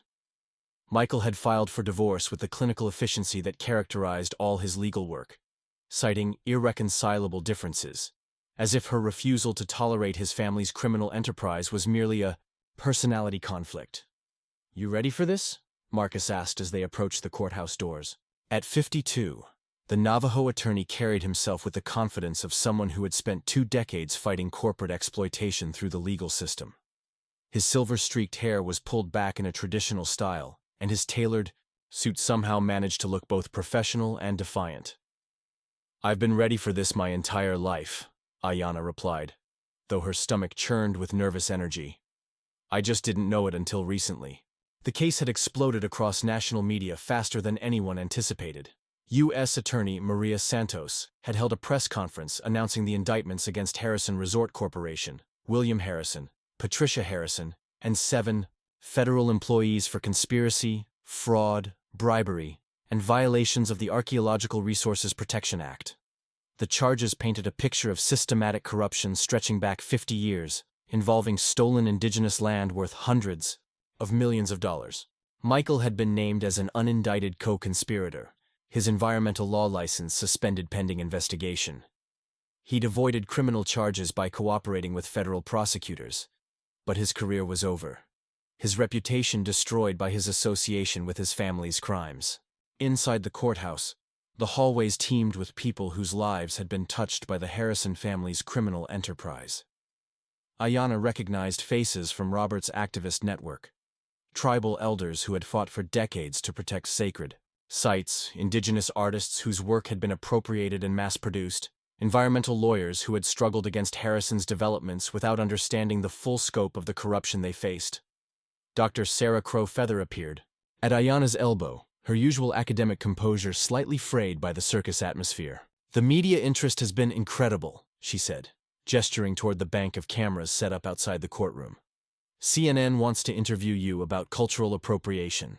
The Times is doing a feature on art as activism." Aiyana nodded. Absently, her attention caught by a familiar figure near the courtroom doors. Emma Harrison stood alone, clutching a manila folder and looking like she'd rather be anywhere else in the world.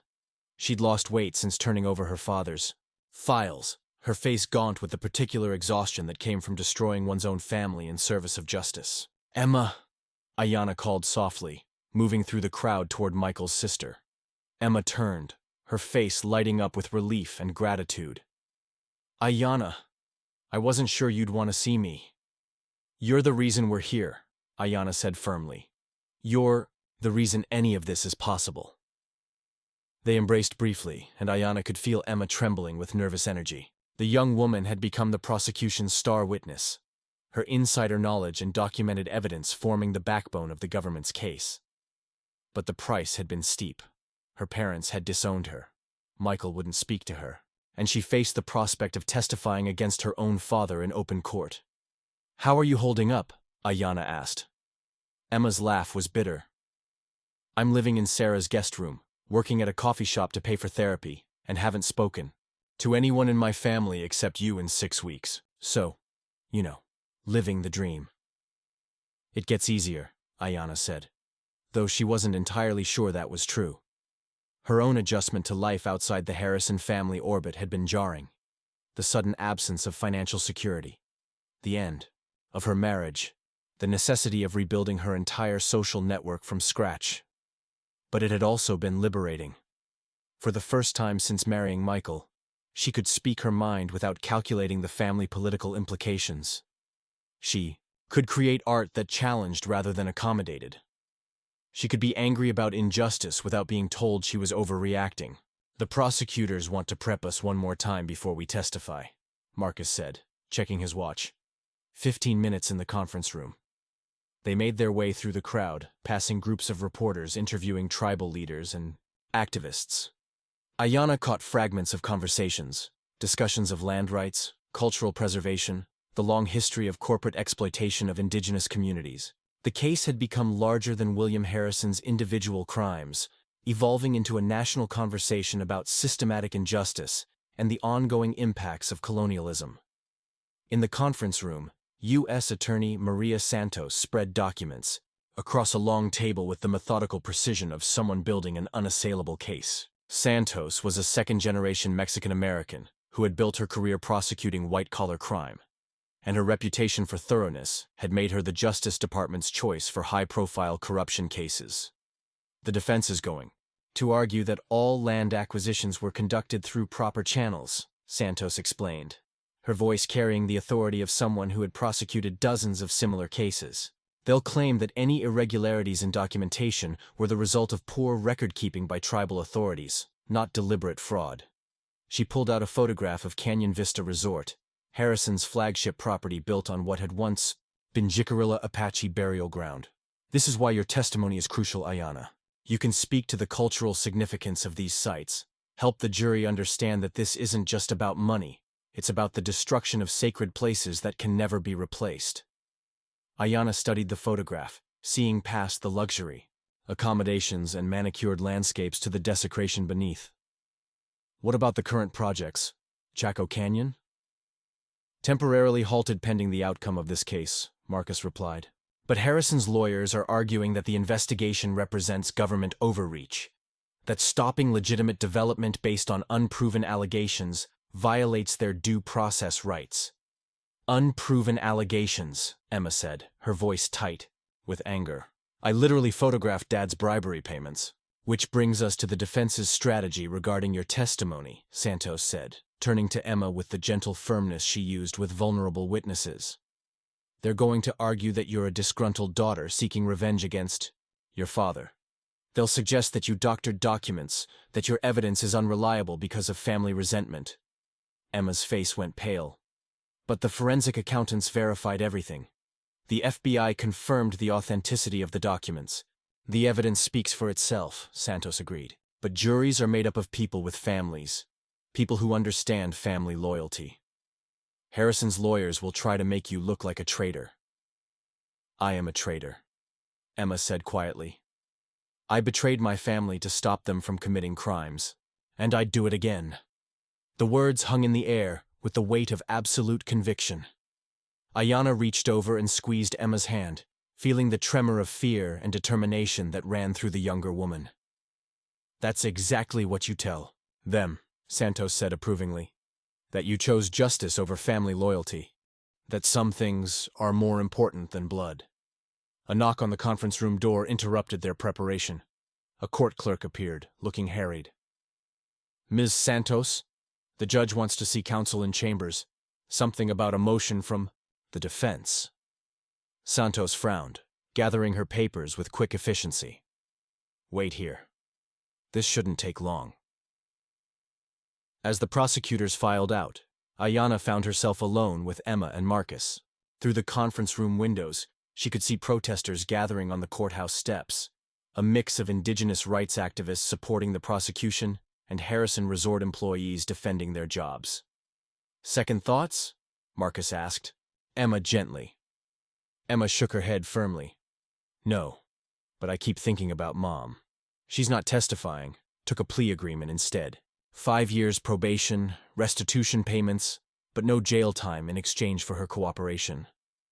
You sound like you think she deserved worse, Aiyana observed. I think she deserved honesty, Emma replied. From herself, from Dad, from all of us. Instead, she spent 50 years looking the other way, while her lifestyle was built on stolen land and cultural appropriation. Aiyana thought about Patricia Harrison, the woman who had tried to serve Native American-inspired meals, who had shown genuine interest in Indigenous art before deferring to her husband's dismissive attitudes. The woman who had known about the criminal enterprise funding her comfortable life, but had chosen complicit silence over moral courage. People make choices, Marcus said, with the weary wisdom of someone who had spent decades fighting institutional injustice. Some choose comfort over conscience. Others choose truth over security. The important thing is that you chose truth. Santos returned 20 minutes later, her expression grim. Harrison's lawyers filed a motion to exclude Emma's testimony, arguing that family members can't be compelled to testify against each other. "But I'm volunteering to testify," Emma protested. "They're claiming coercion, suggesting that you've been manipulated by activists with an anti-business agenda." Santos sat down heavily, the weight of prosecuting powerful defendants evident in her posture. The judge denied the motion, but it gives you an idea of what we're facing. Over the next hour, they refined their strategy for the testimony that would begin the following week. Aiyana would speak to the cultural significance of the stolen land, the impact of appropriation on indigenous communities, the sacred nature of sites that had been turned into tourist attractions. Emma would present the documentary evidence of the family's criminal conspiracy. Marcus would provide legal context about federal Indian law and the systematic nature of the violations. But as they prepared to leave the courthouse, Aiyana couldn't shake the feeling that the real battle wasn't being fought in the courtroom.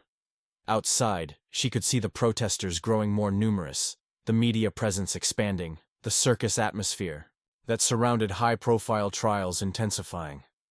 The Harrison case had become a symbol of indigenous resistance, of corporate accountability, of the possibility that even powerful families could face consequences for their crimes. But symbols were fragile things, subject to manipulation by skilled lawyers and the fickleness of public opinion. "Whatever happens in there," Marcus said as they gathered their papers, "you've already won something important. You refused to be silent. You demanded justice. You stood up for your people and your culture."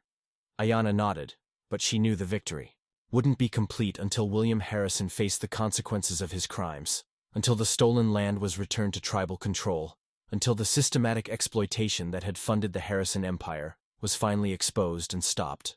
As they walked toward the courthouse exit, she caught sight of Michael across the lobby. He was talking to his lawyer, his face drawn and exhausted, looking like a man who had lost everything and wasn't sure how to rebuild. Their eyes met for a moment across the crowded space, and she saw in his expression a mixture of regret, anger, and something that might have been love.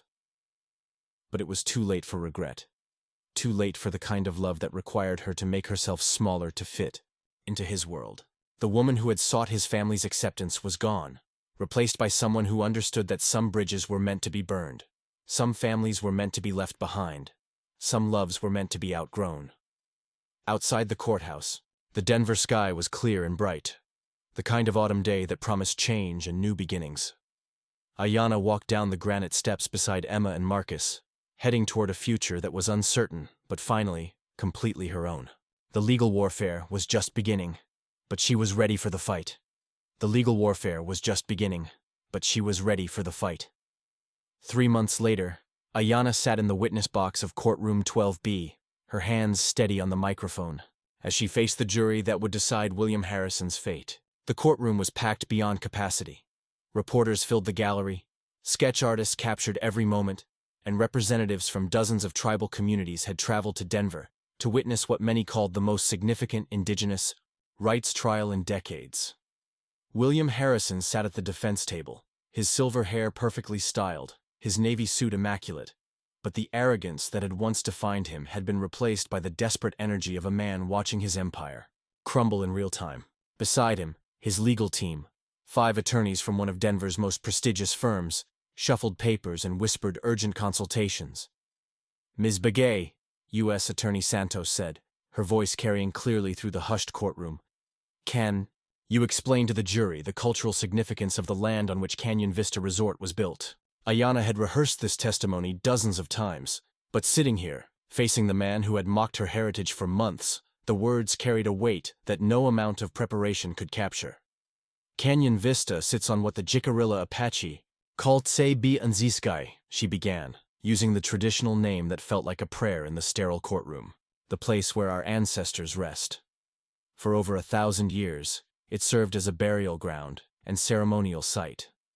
In Apache tradition, disturbing such a place doesn't just violate the remains of the dead, it severs the connection between the living and the spirit world.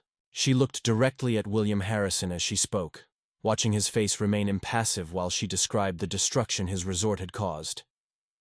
"Building a luxury hotel on that site is equivalent to constructing a casino on Arlington National Cemetery. It's not just culturally insensitive, It's a desecration that causes ongoing spiritual harm to an entire community. The defense attorney, a sharp-featured woman named Catherine Walsh, rose for cross-examination with the predatory grace of someone who made her living destroying witness credibility. Ms. Begay, Walsh began, her voice carrying just enough skepticism to plant seeds of doubt. You've never actually visited this alleged burial ground, have you? I have not, Aiyana admitted. And your knowledge of Jicarilla Apache traditions comes from? Where exactly? Considering that you're Navajo, not Apache. Aiyana felt the familiar burn of having her expertise questioned. But she'd prepared for this attack.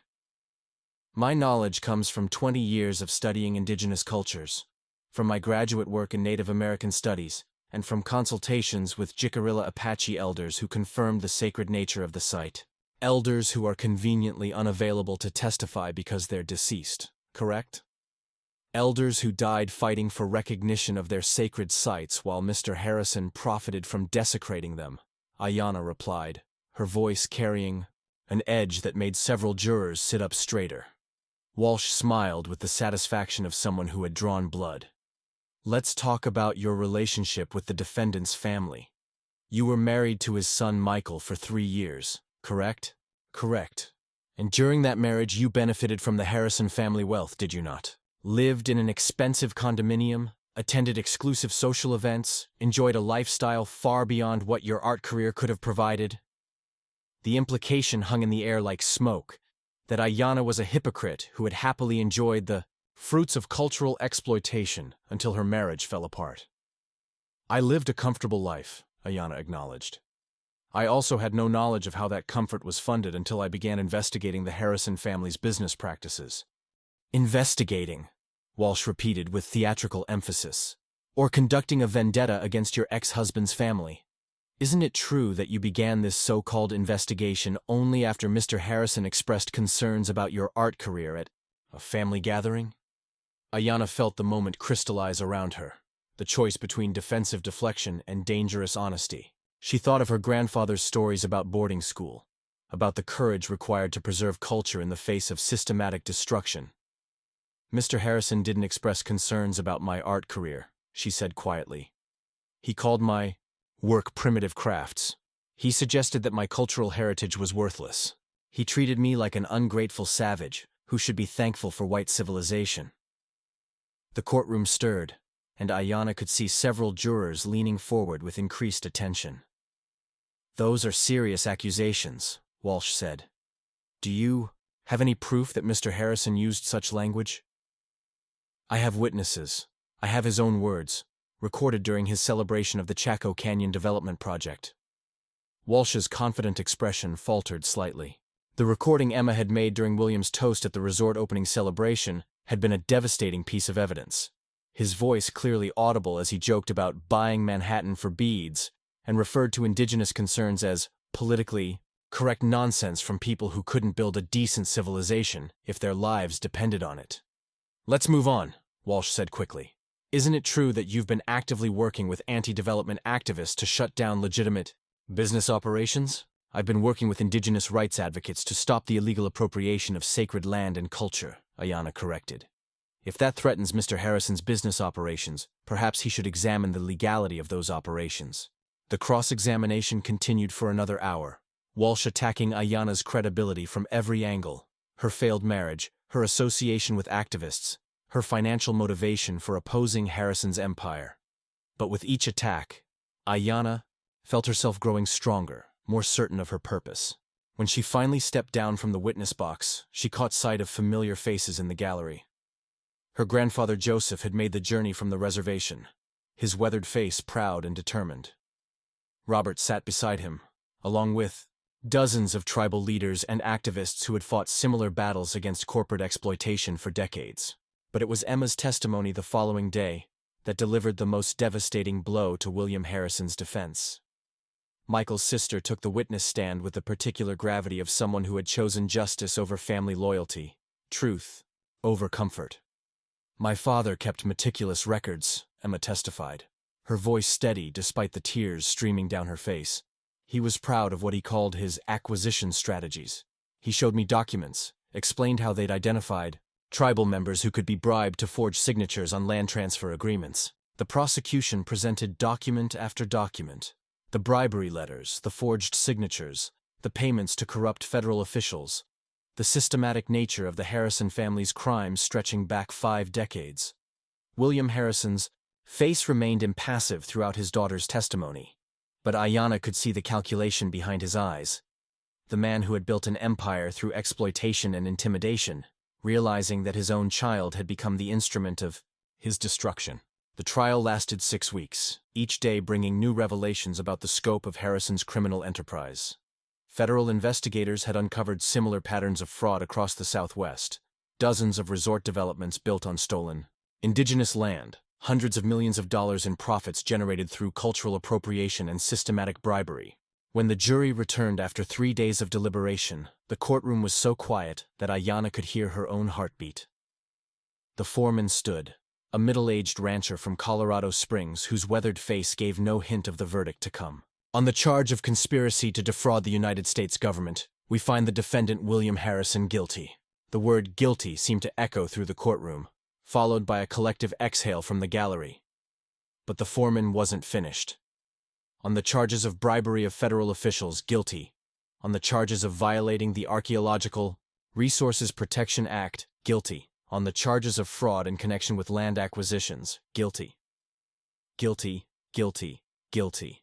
Each repetition felt like a bell tolling, marking the end of an era of impunity for the systematic exploitation of Indigenous communities. William Harrison showed no emotion as the verdicts were read, but Patricia Harrison, sitting in the front row behind the defense table, broke down completely, her careful composure finally cracking under the weight of consequences that could no longer be avoided or deflected. Judge Patricia Reyes set sentencing for 2 weeks later, but the legal reckoning was already clear.